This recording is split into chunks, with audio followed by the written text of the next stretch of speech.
Février 1258. Un homme marche lentement à travers son propre trésor. Il n'avance pas escorté par ses gardes, mais par des hommes qui ne lui appartiennent pas.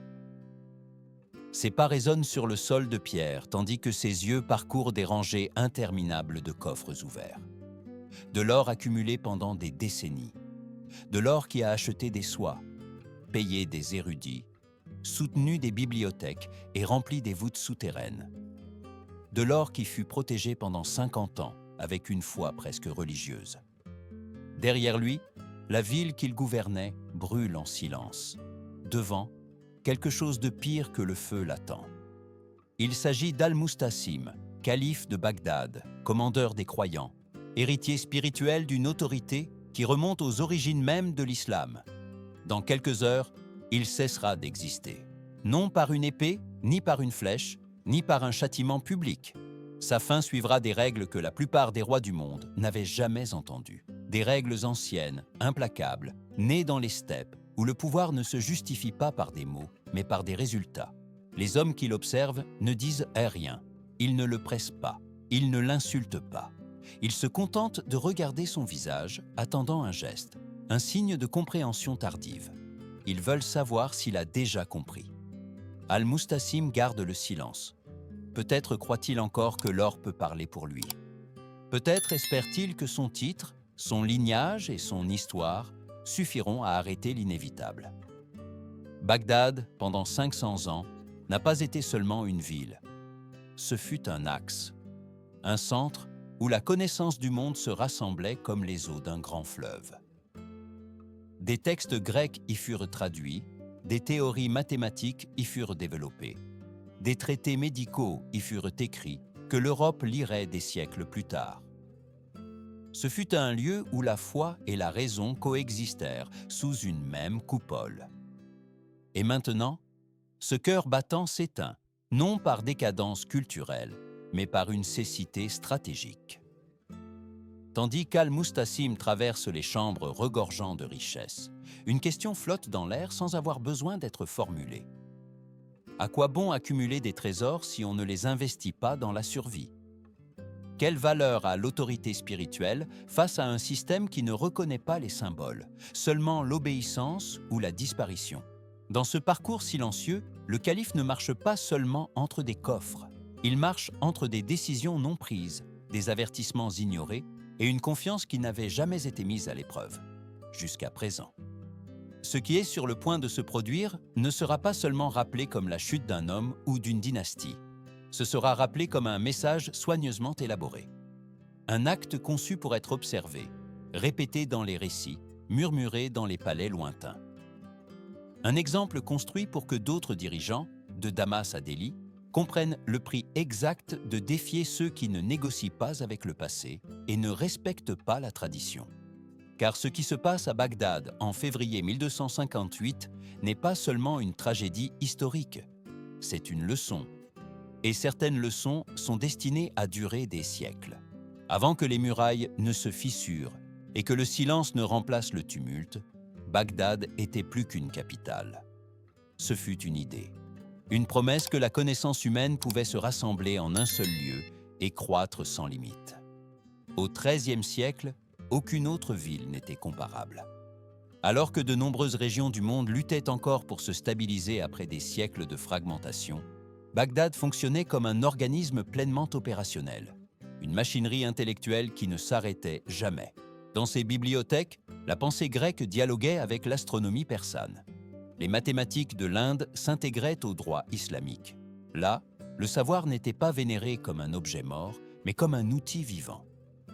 La maison de la sagesse n'était pas un symbole vide, c'était un centre de production constante d'idées. Des textes de médecine, d'ingénierie, de philosophie et de mécanique étaient copiés, discutés et enrichis sans cesse. Al-Khwarizmi y développa des concepts qui soutiennent aujourd'hui le langage de la science moderne. Al-Razi écrivit des traités médicaux qui restèrent des références pendant des siècles. La ville abritait des hôpitaux ouverts à tous, quelle que soit leur foi ou leur richesse. Des canaux souterrains acheminaient l'eau vers les quartiers les plus éloignés. Ses marchés reliaient la Chine à Al-Andalus, l'Afrique à l'Asie centrale. Plus d'1 million de personnes vivaient sous son ombre. Bagdad ne se souvenait pas d'un passé glorieux. Elle le vivait. Et par-dessus tout cela, s'élevait la figure du calife. Non pas comme un simple gouvernant, mais comme une autorité spirituelle dont la légitimité s'étendait sur des générations. Pour des millions de croyants, le calife n'était pas seulement un leader politique. Il était le lien visible avec une lignée sacrée. Cette combinaison de pouvoir symbolique et de splendeur culturelle créa une illusion dangereuse. L'idée que Bagdad était intouchable. Ce sentiment d'invulnérabilité ne surgit pas de nulle part. La ville avait survécu à des crises internes, des guerres civiles, des disputes dynastiques. Elle avait vu tomber des empires voisins, tandis qu'elle continuait d'écrire, de commercer, d'enseigner. Chaque menace surmontée renforçait la conviction que le monde pouvait s'effondrer autour de Bagdad sans l'atteindre. Le savoir continuait de couler, l'or continuait de s'accumuler. Les rituels suivaient leur cours, mais toute civilisation qui atteint son apogée court un risque silencieux. Elle commence à se confondre avec l'ordre naturel du monde. Elle commence à croire que sa continuité est garantie, non par des décisions, mais par le destin. À Bagdad, cette confiance se transforma en habitude, et l'habitude en cécité. Tandis que les sages débattaient et les marchands négociaient, à l'Est se formait une force qui ne partageait pas cette vision du monde. Une force qui ne vénérait ni les bibliothèques, ni les titres anciens. Pour elle, la connaissance n'avait de valeur que si elle servait au contrôle. Et l'autorité n'existait que si elle pouvait s'imposer. Bagdad ne tomba pas par manque de culture ou de richesse. Elle tomba parce qu'elle confondit grandeur et sécurité, parce qu'elle crut que son histoire suffirait à la protéger de l'avenir. Et quand deux systèmes opposés commencèrent à avancer l'un vers l'autre, un seul était prêt à s'adapter. Al-Mustasim n'hérita pas d'un empire en pleine forme. Il hérita d'un souvenir. Sous la surface brillante de Bagdad, le califat abbasside s'affaiblissait depuis des décennies. Le pouvoir réel ne provenait plus du centre, mais se dispersait entre des gouverneurs semi-indépendants, des chefs régionaux et des armées composées en grande partie de mercenaires dont la loyauté dépendait d'un paiement ponctuel. Et ce paiement, ironiquement, était enfermé derrière des portes de fer dans la même ville qui se disait invulnérable. Pendant des générations, le califat avait survécu sans se réformer. Chaque crise surmontée renforçait l'idée qu'il n'était pas nécessaire de changer. Le prestige religieux restait intact. Les rituels continuaient. Les titres étaient respectés. Mais la machinerie qui soutenait tout cela s'oxydait lentement. L'armée ne s'entraînait plus comme avant. Les fortifications étaient maintenues par habitude, non par stratégie. La défense reposait davantage sur la réputation que sur la préparation. Al-Mustasim, décrit par les chroniques comme un homme raffiné et dévot, se sentait plus à l'aise entouré de poètes et de théologiens que de généraux. Il n'était ni cruel ni incompétent par nature. Il n'était tout simplement pas fait pour le type de menace qui approchait. Son autorité s'était construite dans un monde où les conflits se négociaient, où la tradition imposait des limites même à la violence. Ce monde était en train de disparaître. Dans son esprit, Bagdad n'était pas seulement une ville fortifiée. C'était le centre spirituel d'une civilisation. Comment des cavaliers venus de terres lointaines pouvaient-ils défier quelque chose qui existait depuis des siècles? Cette question n'était pas formulée à voix haute, mais elle guidait chaque décision. Ou, plus précisément, chaque indécision. Pendant ce temps, les rapports provenant de l'Est étaient inquiétants. Des villes rayées de la carte, des royaumes entiers réduits au silence. Mais ces récits semblaient lointains, presque irréels. Des histoires exagérées qui voyageaient plus vite que les faits. Bagdad avait déjà entendu des avertissements. Elle avait toujours résisté, elle s'en était toujours sortie. Cette confiance se transforma en inertie. Le trésor resta fermé. Les murailles ne furent pas renforcées. L'armée ne fut pas modernisée, non par négligence consciente, mais par une foi profonde que rien de vraiment grave ne se produirait. Le passé agissait comme une armure psychologique, une armure qui ne pouvait pas arrêter ce qui allait arriver. En termes modernes, Bagdad était une institution qui continuait à fonctionner avec des règles anciennes dans un environnement qui avait radicalement changé. Un système qui s'appuyait sur des symboles alors que l'adversaire ne reconnaissait que des résultats. Al-Mustasim ne comprit pas que le monde ne respectait plus les mêmes lignes rouges. Que le conflit qui approchait ne serait pas une négociation entre égaux, mais une épreuve brutale d'adaptation. Quand le moment de décider arriva finalement, ce ne fut pas la méchanceté qui scella le destin de Bagdad, mais la paralysie. La conviction que l'ordre existant, par le simple fait d'avoir duré si longtemps, continuerait de durer. Et cette croyance, plus que n'importe quelle armée, fut la première muraille à tomber. Pour comprendre ce qui approchait de Bagdad, il était nécessaire d'abandonner l'idée traditionnelle d'une armée. Les Mongols ne fonctionnaient pas comme les royaumes que le califat connaissait. Ils ne marchaient pas poussés par l'honneur, la foi ou la conquête territoriale au sens classique.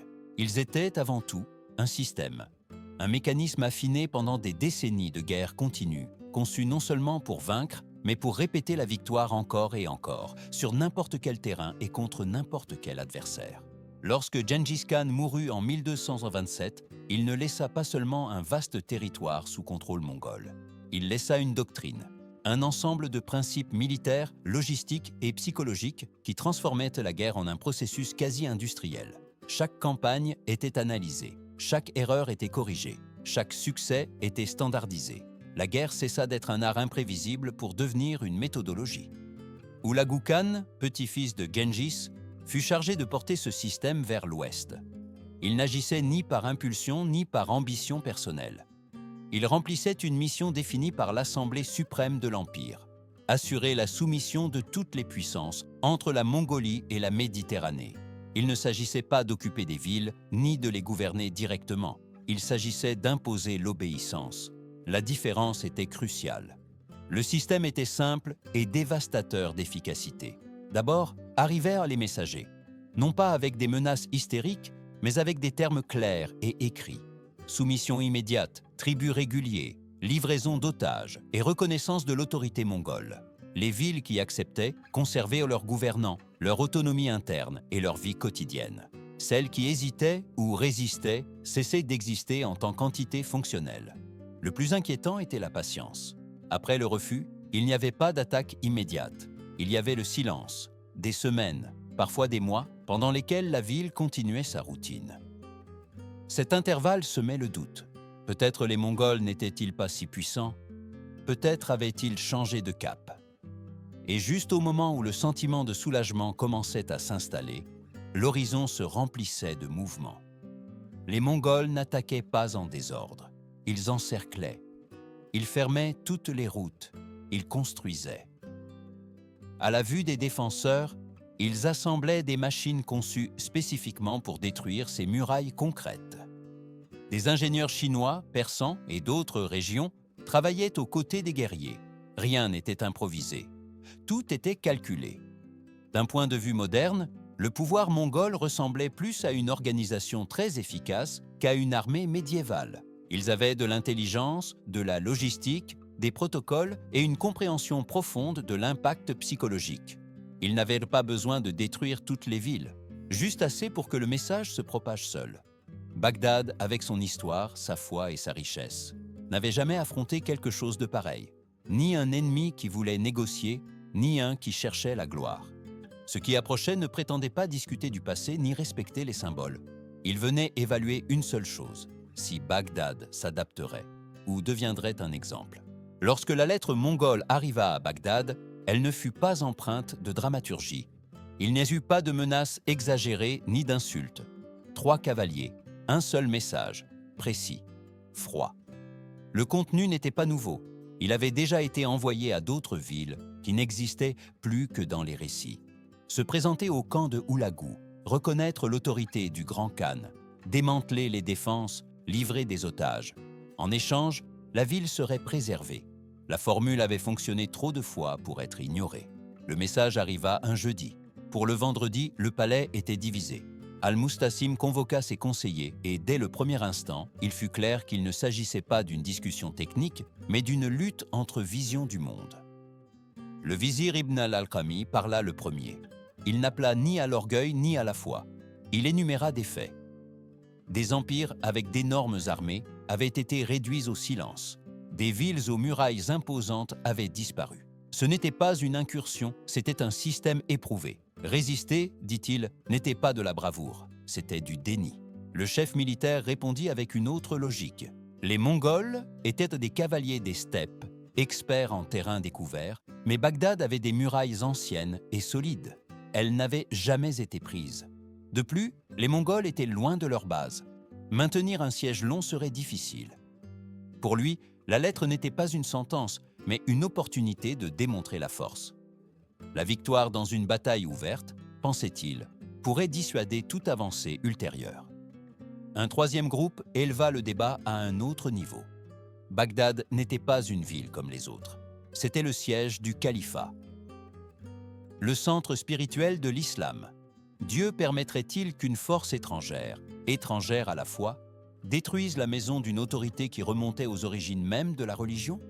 L'histoire, disaient-ils, était du côté de Bagdad.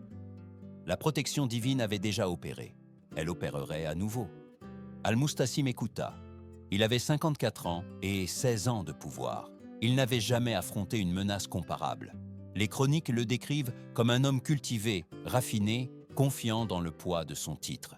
Il regarda la lettre, il regarda ses conseillers et décida de ne pas répondre, de ne pas envoyer de tribut, de ne pas entamer de préparatifs, de ne pas montrer de faiblesse. Dans ce silence, il y avait plus que de l'orgueil. Il y avait une conviction profonde, que le statut pouvait remplacer la stratégie, que la légitimité spirituelle était une barrière suffisante. En termes actuels, ce fut une erreur de calcul systémique. Bagdad évalua les Mongols avec des paramètres anciens. Les Mongols évaluaient Bagdad avec de nouvelles métriques. Les émissaires partirent le 24 septembre 1257 sans réponse écrite. Ils emportaient avec eux quelque chose de plus éloquent qu'un refus, la confirmation que le califat n'avait pas compris la nature du défi. Et quand une décision n'est pas prise à temps, le monde décide pour vous. Le refus ne fut pas suivi de préparatifs défensifs. Ce détail, plus que la lettre ignorée, scella le destin de Bagdad. Al-Mustasim ne mobilisa pas à grande échelle, ne renforça pas les murailles, n'ouvrit pas le trésor pour assurer les loyautés ni moderniser la défense. La routine continua comme si le silence pouvait dissoudre la menace. Mais à l'est, le système mongol était déjà en mouvement. Au début de novembre 1257, des avant-gardes mongols apparurent à quelques dizaines de kilomètres de la ville. Les rapports parlaient d'un contingent relativement petit, sans machine visible.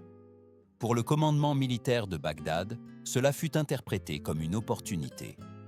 Si cette force pouvait être vaincue en rase campagne, le message serait clair. Bagdad n'était pas un objectif facile. La confiance revint rapidement, alimentée par le désir de confirmer une croyance longtemps entretenue. Le plan semblait simple.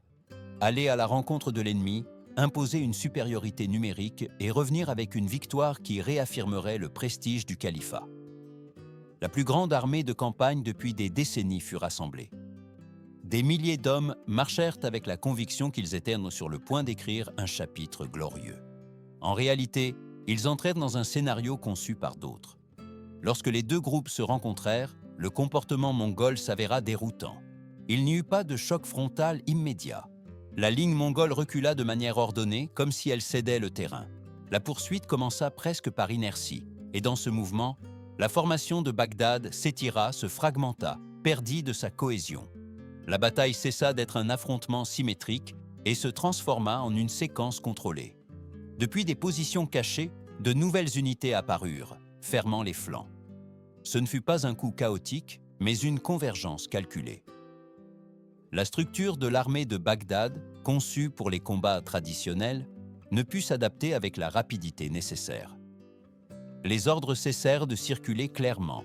La coordination se rompit. Ce qui avait commencé comme une offensive se transforma en une retraite désordonnée. À la tombée de la nuit, l'ampleur de l'erreur était évidente. La majeure partie de la force de campagne avait disparu. Non dispersée, non vaincue partiellement, mais neutralisée en tant qu'instrument efficace. Les survivants revinrent avec des récits qui changèrent le ton de la ville.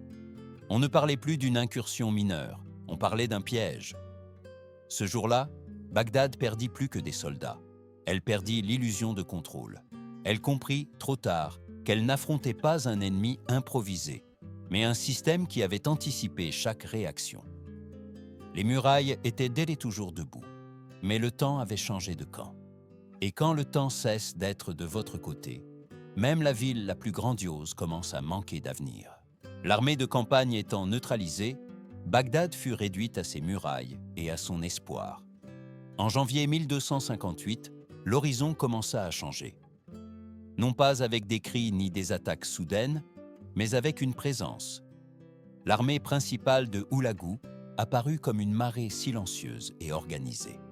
Des camps fortifiés surgirent autour de la ville, un par un, jusqu'à fermer chaque sortie. Ce ne fut pas un siège improvisé, ce fut une clôture méticuleuse.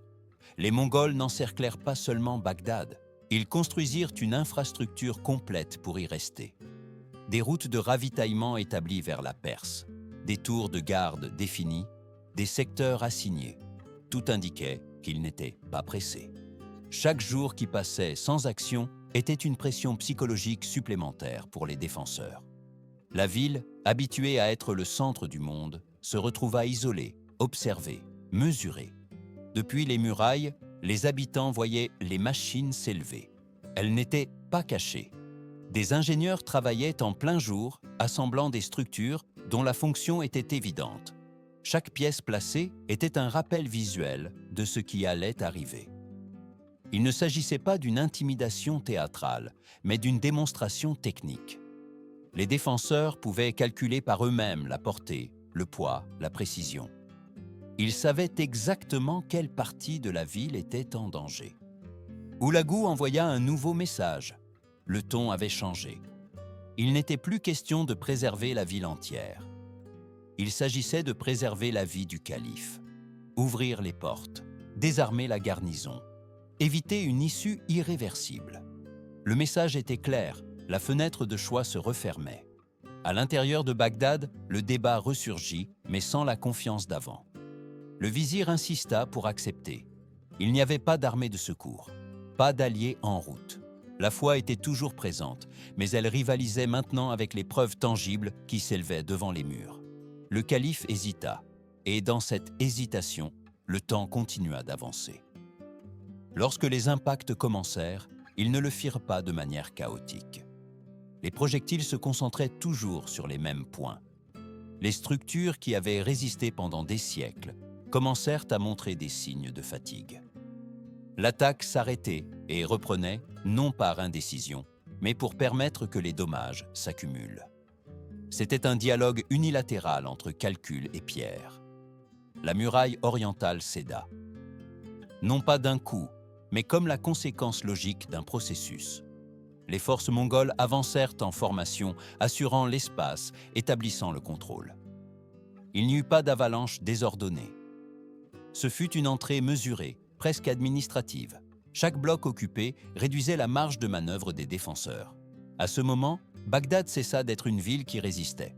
Elle devint une ville qui attendait. Et attendre, face à un système qui ne se fatigue pas, fut la dernière erreur stratégique d'une civilisation qui avait confondu permanence et invulnérabilité. Lorsqu'Al-Mustasim décida enfin d'envoyer un message, il ne s'agissait plus de négocier des termes, il s'agissait d'accepter une réalité consommée. Il promit de se présenter en personne, d'ouvrir les portes et d'ordonner à la garnison de déposer les armes. Il demandait, en échange, que la ville soit préservée. La réponse de Hulagu fut brève et précise. Il devait se rendre seul au camp le lendemain. Le 13 février 1258, le calife quitta Bagdad. Il ne marchait pas comme un prisonnier enchaîné, mais comme un homme qui croyait encore au poids de sa dignité. Il n'était pas complètement seul, il était accompagné de membres de la cour, de ses fils, de ministres, de sages, de généraux. Un cortège silencieux traversa la porte qui, pendant des siècles, avait symbolisé la sécurité. Autour de lui, les soldats mongols observaient sans geste visible, sans moquerie ni violence. L'absence d'émotion était en elle-même inquiétante. Hulagu reçut le calife sans cérémonie. La première question ne fut ni religieuse ni politique, elle fut pratique. Où était le trésor? Al-Mustasim répondit avec hésitation. Il indiqua des directions, promit un tribut. Les soldats revinrent des heures et plus tard avec des confirmations. Les voûtes étaient pleines. Or, argent, bijoux, tissus accumulés pendant des générations. La richesse était réelle, et la question qui flottait dans l'air n'eut pas besoin d'être prononcée. Pourquoi ce trésor n'avait-il pas été utilisé pour protéger la ville? Le calife fut conduit à travers des rues déjà contrôlées, de retour à son propre trésor. Portes ouvertes, salles silencieuses, coffres alignés. Le parcours fut une leçon sans parole. Il n'y eut pas d'accusation ni de discours, seulement la preuve d'un choix. La richesse avait été préservée, la ville non. Ce qui suivit fut un acte chargé de symbolisme. Selon les croyances mongoles, le sang royal ne devait pas toucher la terre, non par compassion, mais par équilibre spirituel. La solution choisie évita l'effusion visible et transforma la fin du calife en un message rituel. Il n'y eut pas de proclamation publique, il n'y eut pas de spectacle. Le silence faisait partie du plan. Ce même jour, la dynastie abbasside cessa d'exister. Les fils du calife disparurent des registres historiques. Il n'y eut pas de succession, il n'y eut pas de continuité. Une lignée qui avait duré 500 ans s'éteignit sans laisser d'héritier. Les filles furent séparées du groupe et leur destin resta enveloppé d'ambiguïté, comme si l'histoire elle-même avait décidé de ne pas regarder de trop près. Les membres de la cour furent à part séparés. Ceux qui avaient des connaissances utiles furent préservés et envoyés servir ailleurs. Les autres cessèrent de faire partie de l'avenir immédiat. L'acte ne fut pas chaotique, il fut sélectif, calculé, conçu pour démanteler non seulement une famille, mais une structure entière de pouvoir. À ce moment-là, Bagdad ne perdit pas seulement son souverain, elle perdit l'axe symbolique qui l'avait soutenu. Et avec cette perte, le monde comprit qu'il ne s'agissait pas d'une conquête de plus. Il s'agissait d'une fermeture définitive, une fin construite pour être rappelée. Après la chute du calife, Bagdad cessa d'être un objectif militaire et se transforma en un message. Pendant des jours, la ville fut traitée non pas comme un butin chaotique, mais comme un espace qui devait être réorganisé pour remplir une fonction spécifique. Les Mongols divisèrent Bagdad en secteurs. Chaque unité reçut des zones concrètes. Le mouvement fut méthodique, presque administratif. On ne cherchait pas le désordre. On cherchait à laisser une empreinte compréhensible. Les habitants furent séparés selon leur utilité. Artisans, médecins, ingénieurs, administrateurs et érudits furent mis à part. Leurs connaissances avaient de la valeur. Le reste fut exclu du nouvel ordre. Les richesses furent cataloguées. Manuscrits, métaux précieux, tissus et objets de valeur furent retirés de manière systématique. Il ne s'agissait pas seulement de prendre, mais d'enregistrer, de convertir la chute de la ville en un inventaire du pouvoir vaincu. Les structures symboliques de Bagdad furent démantelées avec intention. La maison de la sagesse, emblème du savoir accumulé pendant des siècles, disparut. Les canaux qui alimentaient la ville furent endommagés. Non pas au hasard, mais suffisamment pour empêcher une récupération rapide.